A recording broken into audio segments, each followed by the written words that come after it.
Merci. Je crois qu'il est temps pour nous d'entendre l'extrait choisi par Nicolas.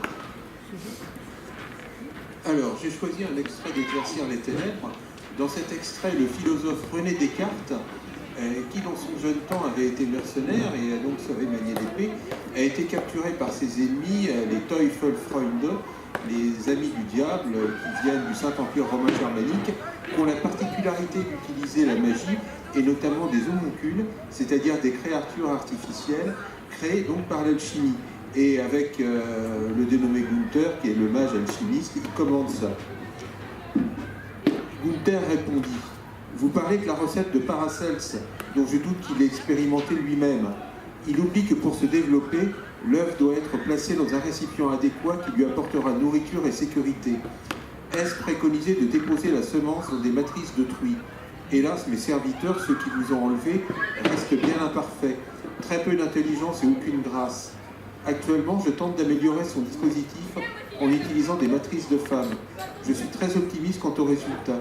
Cette nouvelle génération produira des créatures tout à fait remarquables et bien plus utiles que ses ébauches. Le philosophe se tut un instant. Il avait affaire à des gens totalement dénués du moindre scrupule comme de compassion. Utiliser des matrices de femmes, l'idée le révulsa. Ces Teufelfreunde faisaient tout pour mériter leur nom. Néanmoins, exprimer son dégoût ou prodiguer une leçon de morale ne lui servira à rien si ce n'est de se retrouver plus vite au fond de l'étang. L'autre attendait un commentaire, il parla sans trop réfléchir. Franchement, monseigneur, je ne vois pas trop l'utilité de créer de nouveaux êtres humains en tout point semblables à nous en utilisant de telles méthodes alchimiques. Dieu nous a donné un moyen fort commode et naturel d'y parvenir sans tous ses efforts. Et il est à noter que dans sa grande sagesse, le Créateur a voulu que cette même matrice que vous arrachez à leur propriétaire légitime puisse servir plusieurs fois. Gunther ouvrit la bouche et la referma, le visage déquité. Merci. Il est question ici de reproduction, hein, de manière assez transparente. Une question de création d'êtres surnaturels, mais la méthode naturelle n'est-elle pas la plus pratique en fait?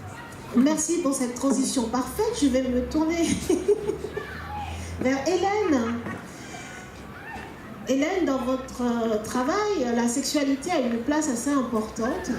Faites-vous un lien entre magie et sexualité? Il y a une initiation sensuelle, il y a une initiation de magie en parallèle. Est-ce que ça relève de la même chose? Est-ce que ça n'a rien à voir? Est-ce que... Dites-nous. C'est parallèle, effectivement. Dans une certaine mesure, cette trilogie, c'est un roman d'apprentissage.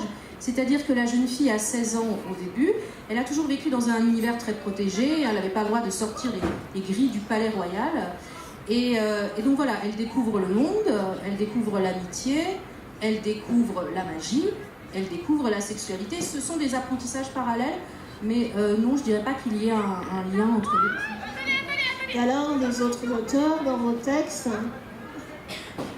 Non, pas particulièrement chez moi. Je pense effectivement, comme le dit très bien Hélène, que nous sommes aussi sur des romans d'apprentissage où chaque personnage franchit un petit peu les frontières du monde qu'il avait toujours connu et qu'il va découvrir forcément ce que la vie adulte compose et consiste dedans, dont forcément un apprentissage sensuel et sexuel.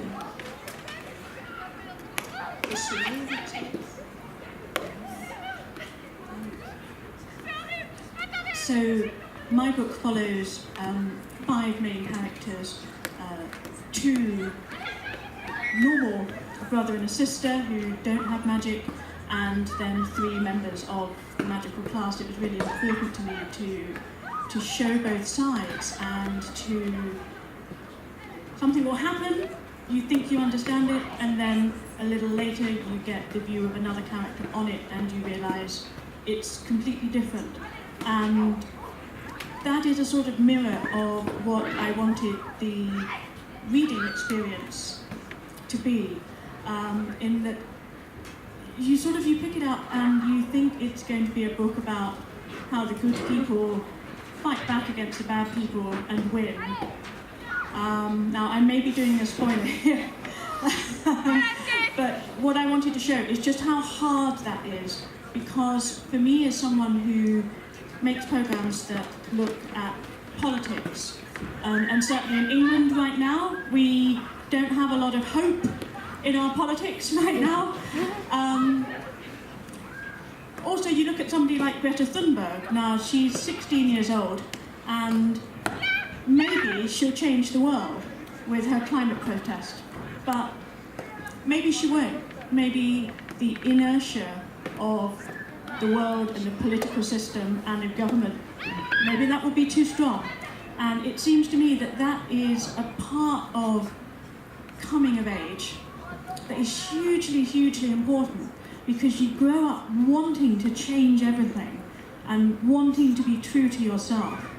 And one of the hardest lessons is, what do you do if that's not easy? And what do you do if that's not possible? So in my world, the powerful, les puissants, they have so much power that the journey that the young brother and sister go on is, what value do I have? What can I do? What is my purpose? What is worth trying? So it's for me, it was one of the most difficult lessons to learn. So I wanted to put that in my book.